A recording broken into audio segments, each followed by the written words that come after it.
candidates, the senatorial candidates, representing the national chairman of... Yeah, thank you, Mr. MC, Mr. Obed, thank you so much. Ladies and gentlemen, I remain Chief Barrister Kenneth Udeze, National Chairman, Action Alliance. Let me start by, first of all, thanking the Civil Society Central Working Committee for this great initiative by inviting the leaders of political parties on a roundtable. Just like the MC have said, having deliberated for the past 48 hours, let me officially reel out the position of this roundtable.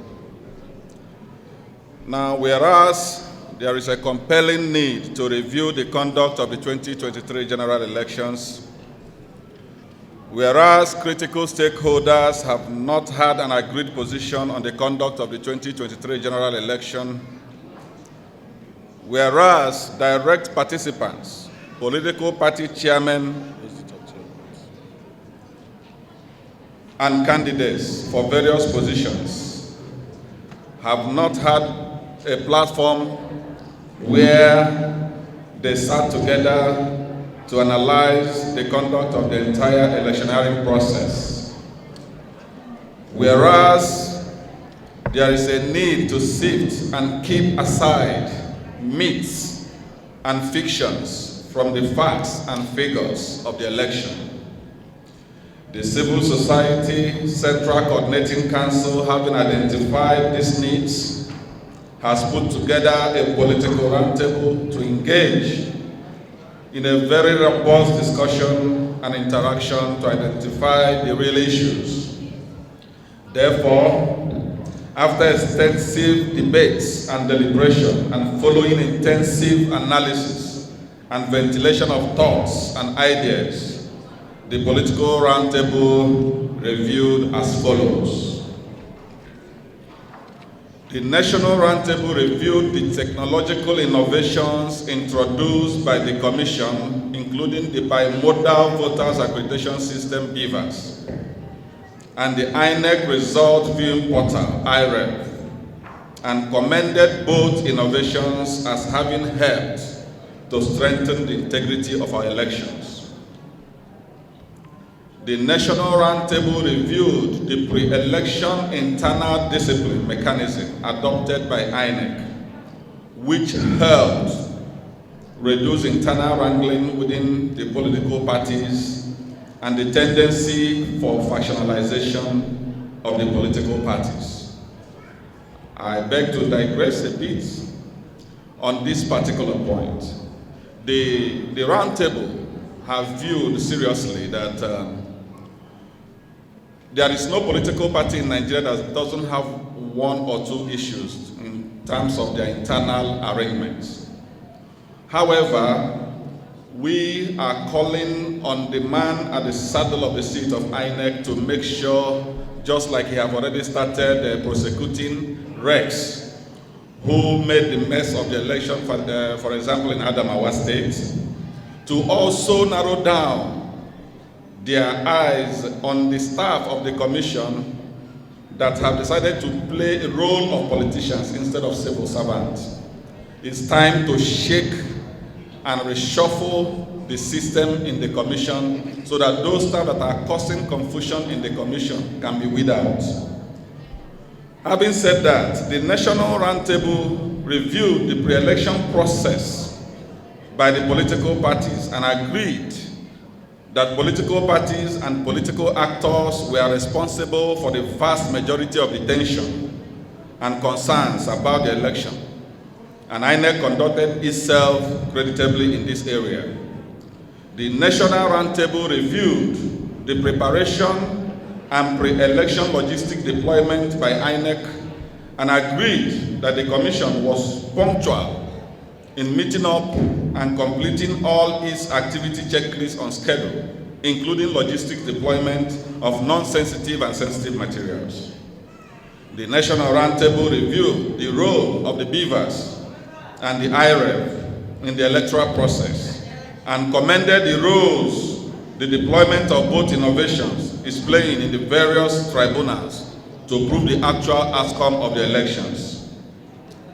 The National Roundtable reviewed the modus of collation and announcement of results and decried the wrongful use of armed security personnel to compromise the electoral process at the collation centers and called for introduction of the use of technology in this aspect of the process.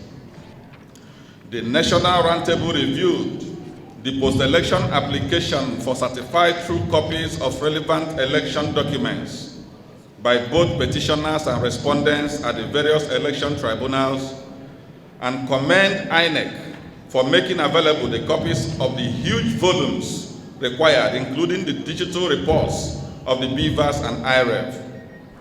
This, the Roundtable admits, reinforces the credibility of the election and the neutrality of the Commission. The National Roundtable reviewed the reports of continued efforts by politicians to compromise the BVAS machine for the upcoming governorship election in Imo State, my dear state, Bayelsa, and Kogi State. The Roundtable reviewed worrying reports that there are ongoing efforts to compromise the machines which were test run during the general elections and currently being perfected on how to upload fake and false accreditation figures on the machine. This troubling issue is referred for further investigation and confirmation by the Roundtable leadership. The National Roundtable reviewed the publicly quoted expenditures of the Commission for the conduct of the election and adopts its view of financial experts at the Roundtable that the figures tally with the technological and other innovations by the Commission for the conduct of the elections. Issues such as effective security features on all the different result sheets for each election was novel and worthy of commendation and made it impossible for result sheets of any polling unit to be used in another polling unit. The National Roundtable reviewed the situations where there were attempts to manipulate the collation of results and at all times agreed that armed security personnel were deployed by politicians to compel the unlawful actions. Roundtable calls for further engagements with security agencies on redefining their roles in electoral processes and stemming the tide of security personnel aiding the rigging of election, and calls on the National Assembly to amend the Electoral Act to include deployment of technology in the collation and announcement processes of our elections. The National Roundtable reviewed the outcome of the 2023 general election and adopted the fact that this was the most politically diverse National Assembly in the history of our country and in the history of our democracy, with no fewer than 6 political parties having representatives in the National Assembly. The Roundtable observed that in the House of Representatives, members from the minority parties are in the majority in the House, showing a truly representative House as voted by the people. The Roundtable agrees that this speaks directly to the integrity and credibility of the election and commended the Commission for performing well in this regard.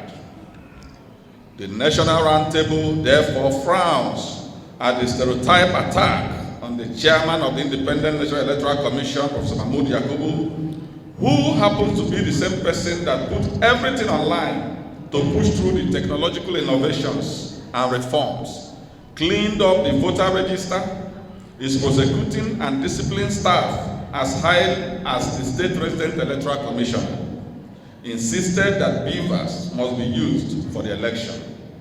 The Roundtable views the attack as expression of ill will being and done in bad faith to achieve objectives which may not be noble.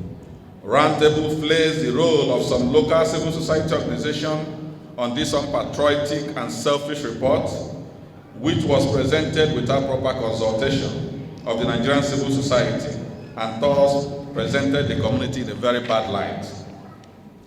The National Roundtable criticizes the election observation report of the EU, which falls below standard of any report by any credible agency on election observation mission.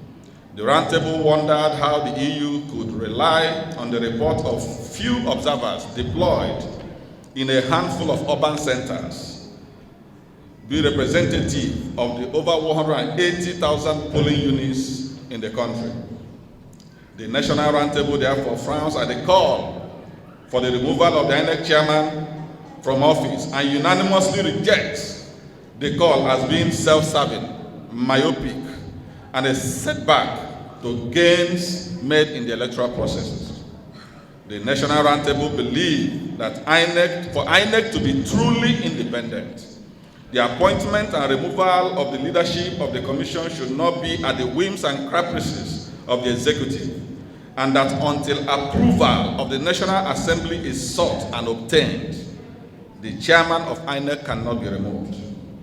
The National Roundtable, having analyzed the pre-election, election day, and post-election outcomes of the elections, and without prejudice to the ongoing petitions at the tribunals, gives INEC a pass mark and unanimously passes a vote of confidence on the chairman of the Commission, Professor Mahmood Yakubu, for his outstanding conduct of the 2023 election, and condemns in strongest terms the attacks on his personality and the calls for his removal from office. The National Roundtable therefore calls for the support of all stakeholders, particularly the new security chiefs, to the chairman of the Independent National Electoral Commission for the upcoming November governorship election coming up in Imo State, Kogi and Bayelsa, so that the performance at the general election will be surpassed. First, when I was invited to come and speak on this emotional, sensational, and sentimental issue, which is called election in Nigeria, I didn't hesitate to accept the invitation because I've been always looking for the opportunity to express my personal, humble opinion. Be that as it may, I am still somehow worried about certain psychosomatic factors, which the American Psychological Association called election stress disorder, which most Nigerians suffer from before, during, and after every major election. And that creates a very choked environment that may not allow people to listen to you very, very well. But I think that the disorder has gone down and we can talk to each other. What is my first point of call? With this fear, with this disorder, which even American Association of Psychological Groups say happens all over the world, you can imagine in Nigeria where you have a combination of election tension, security tensions, ethnic tensions, and religious tensions put together. Somebody was wondering, will INEC conduct that 2023 election? All of you were all perplexed about whether it was going to happen or not. Eventually, the election took place. For me, it is the first mark to score. That under that very troubling time that INEC was able to pull that election through is a kudos for me as a former insider. If I stretch it beyond that, you will ask yourself, how many African countries, how many developed countries will, under the present condition, pull out such an election despite identified challenges? That is where I will come from. Number two, we all know that election is not just that day you go and vote. There are build-ups to the day you go and vote. And the build-ups are so much important like the day you vote.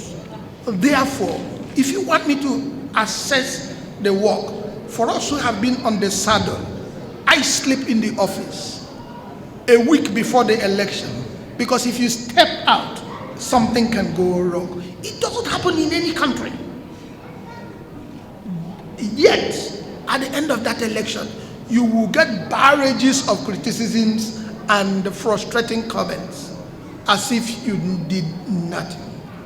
One, I'm sure that most Nigerians have not been exposed to most of the laws that guides everything that the election administration agency do before the elections. Take for instance the voter registration exercise. It became continuous voter registration exercise under Mahmood Yakubu instead of the usual ad hoc registration, which we normally have 1 month, 2 months before the election. That is a step forward. Beavers, as far as I'm concerned, is the greatest revelation of our time, and it was introduced by INEC while I was there. I was part of the group that actually went through the turbulent period of appraising whether it will work or not. There were situations where they said, no, there are certain locations in the country it could not work. Today, the 2023 election has exposed to us that Beavers indeed can work in all the nooks and crannies of our great country called Nigeria. So that is a plus. You go down the line, the political party primaries, I'm happy I'm speaking to most political party officials here.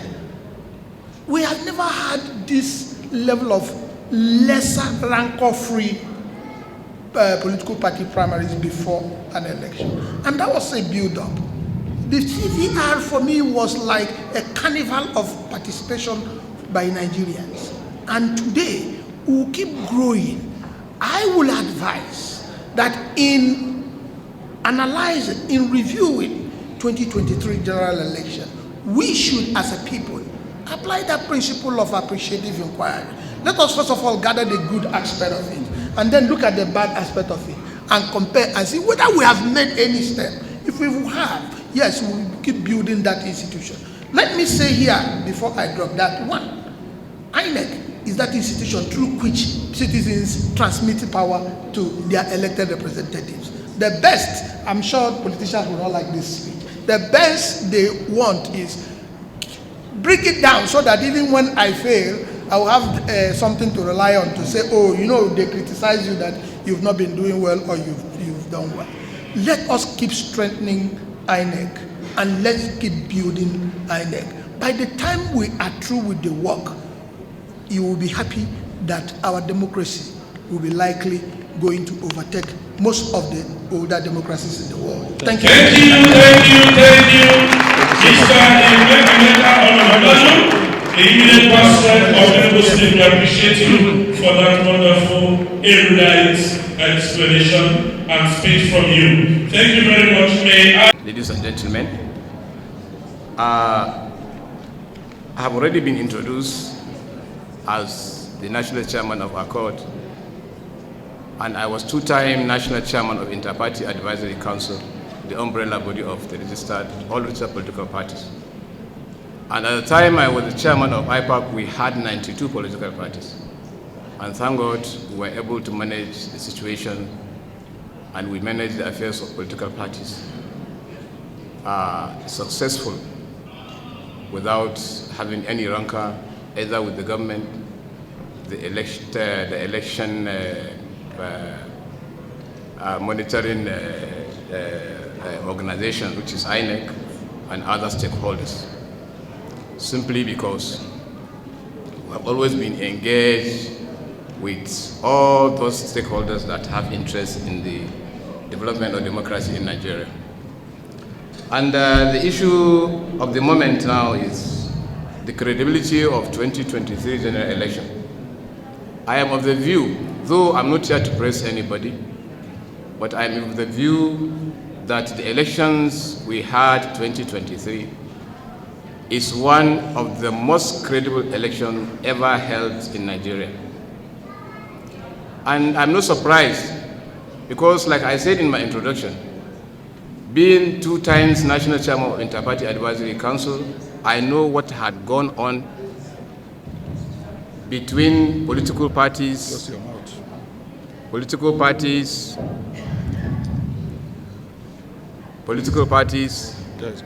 and all other stakeholders on managing elections in Nigeria.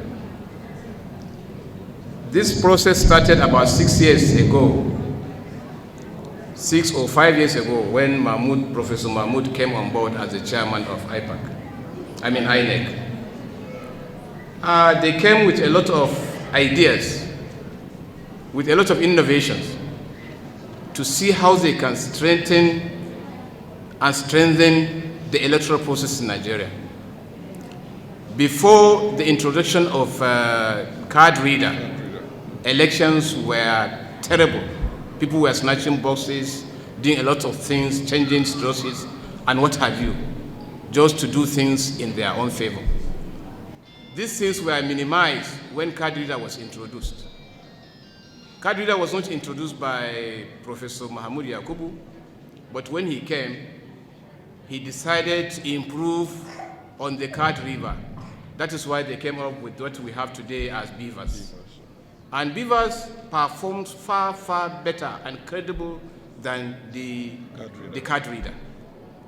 The issue of snatching boxes stopped. Issue of changing result sheet all stopped.